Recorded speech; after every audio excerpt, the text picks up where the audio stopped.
ان میں سے 2 کم از کم مینج کر کے دیں۔ اب جب مخصوص نشستوں کا کیس لگے گا تو یہ سامنے آئے گا کہ ہاں واقعی یہ کیس لگتا ہے یا نہیں۔ قاضی صاحب نے ایک اور ڈراوا بھی اسٹیبلشمنٹ کو دے دیا ہے کہ تمہیں یہ لگتا ہے کہ صرف میں جاؤں گا تو یہ حکومت گر جائے گی، مخصوص نشستوں کے فیصلے پر عمل درآمد ہوگا تو عمران خان تگڑا ہو جائے گا۔ نہیں، تمہارے کچھ جرنیل اور کچھ آفیسرز بھی ٹانگے جائیں گے۔ کیوں؟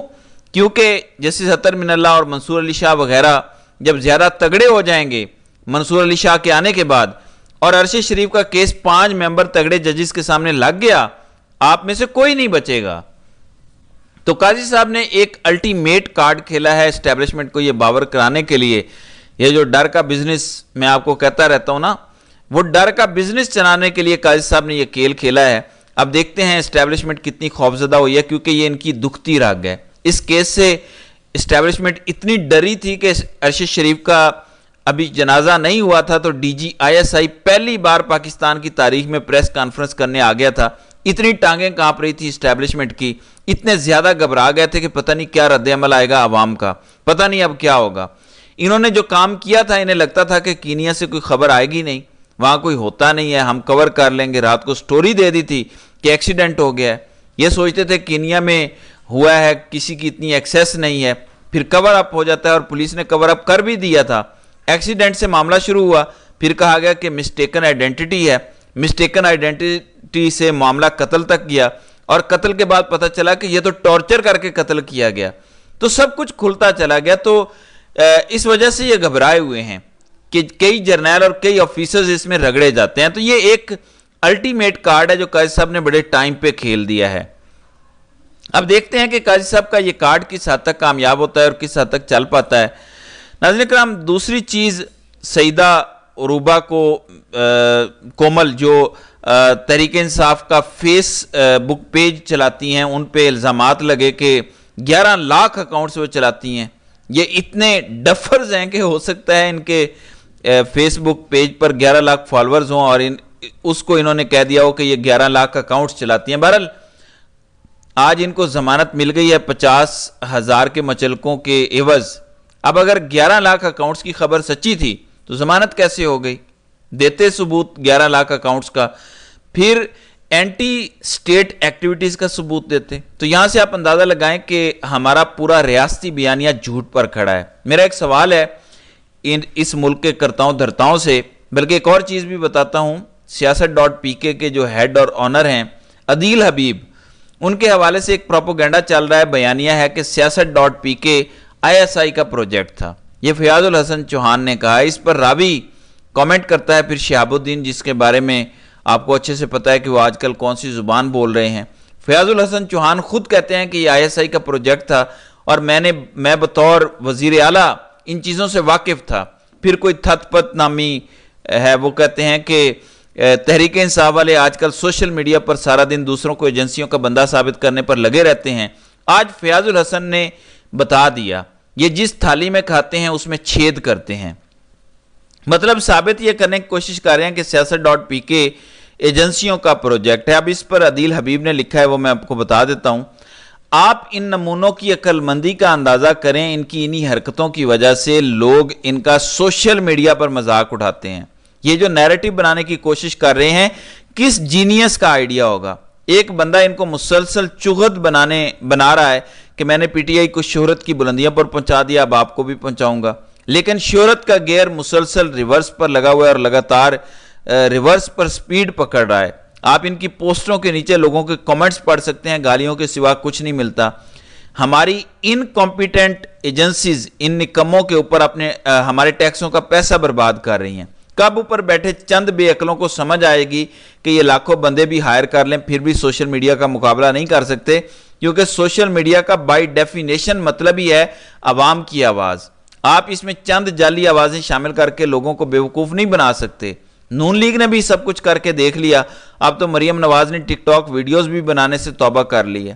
سو یہ ہے ٹوٹل ہمارے جو اسٹریٹجک تھنکرز ہیں، جو بڑے کلیور دماغ ہیں، جو خود کو اسٹیبلشمنٹ کہتے ہیں، ان کی ٹوٹل عقل یہ ہے کہ کسی تھت پت اور فیاض الحسن چوہان جیسے بندے سے بیانیہ بنواتے پھر رہے ہیں۔